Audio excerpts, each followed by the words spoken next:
আছি, নেশা করছি আমি। আমি কি বলবো, এই যে দেখতেই পাচ্ছি ওল্ড মঙ্কের বোতল আছে আমার সাথে। যে ঘটনাটা হয়েছে গাইস, তোমরা লাইভটা শেয়ার করো। আমি আজকে পুরো ঘটনা ইমরান আমার সাথে কিভাবে ইউজ করেছে আমাকে যাবো। আমি ভালো নেই গাইস, তোমরা সবাই জানতে। এই যে দেখতে পাচ্ছ গাইস, আমি প্রচন্ড নেশায় মত্ত আছি। আমি শরীরটা ভাল লাগছে না আমার। আমি পাখি, মানে আমি পাখি বলে ডাকি ইমরানকে। ইমরান আমার সাথে এত বড় বিশ্বাসঘাতকতা করবে আমি ভাবতে পারিনি। আহ গাইজ, তোমরা প্লিজ ইমরান্নাকে ট্যাগ করো যে ও আমার সাথে এত বড় বিশ্বাসঘাতকতা কি করে করলে। তোমরা, আমি আজকে পুরো সত্যি কথা বলবো, তোমরা প্লিজ লাইভটা প্রচুর শেয়ার করে দাও। যেন আমি চেয়েছিলাম বাংলাদেশের ভাবি হতে, স্যান্ডি সাহা চেয়েছিল বাংলাদেশের ভাবি হতে। বাংলাদেশকে আমি খুব ভালোবাসি, আমার খুব কাছের একটা দেশ, কিন্তু সেটা হতে দিল না পাখি। ইমরান হতে দিল না। আমার নামে মিথ্যা মতবাদ মানে মতবাদ বলছি, এসব মাথা গুলিয়ে গেল। মিথ্যা রটনা কি যেন বলে, মিথ্যা কি বলে, মিথ্যা দোষ দিয়েছে আমাকে যে আমি নাকি ছবিটা তোলার সময় ওকে মদ খাইয়ে জোর করে ঘুমের ওষুধ খাইয়ে তারপরে ছবি তুলতে। বিশ্বাস করো গাইস, না, আমার ভালোবাসা সত্যি ছিল। আমি প্রত্যেকটা টিভি চ্যানেলে বলেছি যে আমার ভালোবাসা সত্যি ছিল। আমি প্রিন্স মামুন আর লায়লা আপুকে মিলিয়ে দিলাম, এবার আমার ভালোবাসা কে মেলাবে? তো ও কান্নাকাটি করলো। এত ভিডিওটা আমি সত্যি কথা বলছি। আমি প্রথমবার যে বাংলাদেশে গেছিলাম তখন পরিচয় হয়েছিল আমার ইমরানের সাথে, এবং ইমরানের গায়ে খুব গন্ধ, ঠিক আছে, এবং খুব দুর্গন্ধ, মানে গুশারিকের থেকেও বেশি গন্ধ টাইপের। রীতা ও রীতা, মিনা কার্টুনের থেকেও বেশি মানে গন্ধটা ব্যাপার আর কি। তো সেই সমস্ত গন্ধ মধ্যে আমি সহ্য করে ওকে ভালোবাসলাম, মন থেকে ভালোবেসেছি। দ্বিতীয়বার আমি বাংলাদেশে ছুটে এসেছি।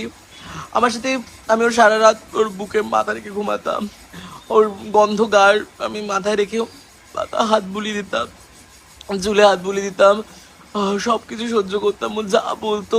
আমি বারবার বাংলাদেশে এসেছি।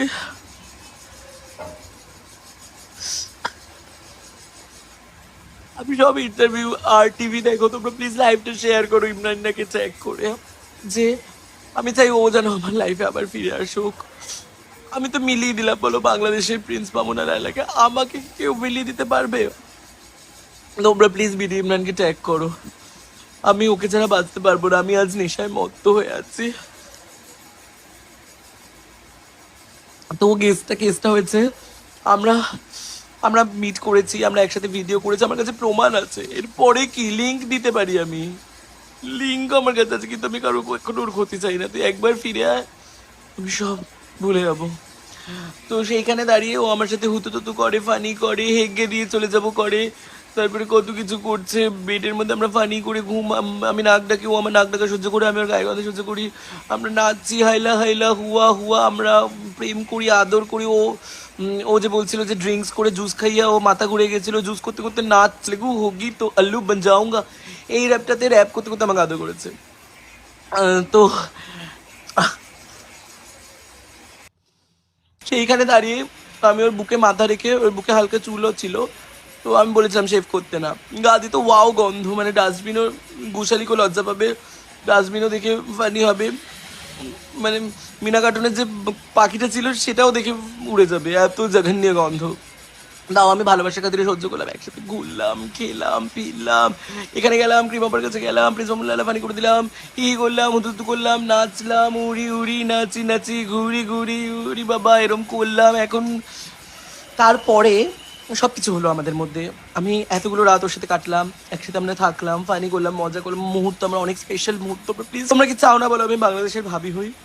কিন্তু শেষমেশ আমি পুরোটাই দেখলাম নাটক। ও শুধুমাত্র আমাকে ইউজ করে ফেমাস হওয়ার জন্য ব্যাপারটা করছিল, ইন্ডিয়ান ফলোয়ার্স নেওয়ার জন্য করছিল, আমাকে বোকা বানাচ্ছিল রীতিমতো।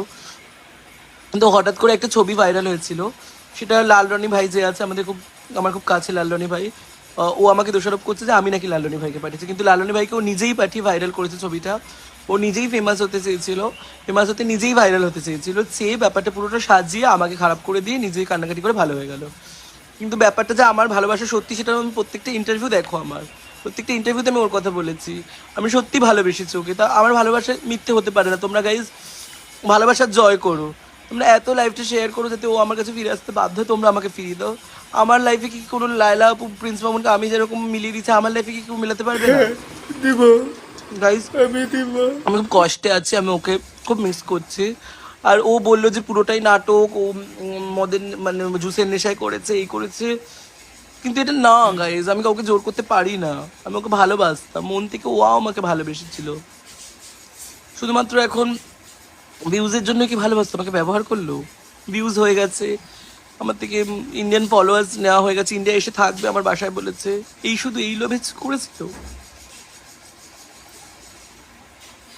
গাইজ বাংলাদেশে যত আমার ভাইয়েরা আছো, লালরানী ভাই, সিদ্দিক ভাই, যত বাবু ভাই, সব যারা ভাই আছো, তোমরা তোমাদের ভাবির বিচার দাও। তোমরা আমার ইমরানটাকে আল্লাহ আমার কাছে ফেরত এনে দাও। লেলা প্রিন্স মামুন যেমন ডিমান্ড করেছিল বাড়ি চাই, 17 কোটি টাকা চাই, পাকে কিন্তু কিছু ডিমান্ড করেনি, ও শুধু ফেম চেয়েছিল।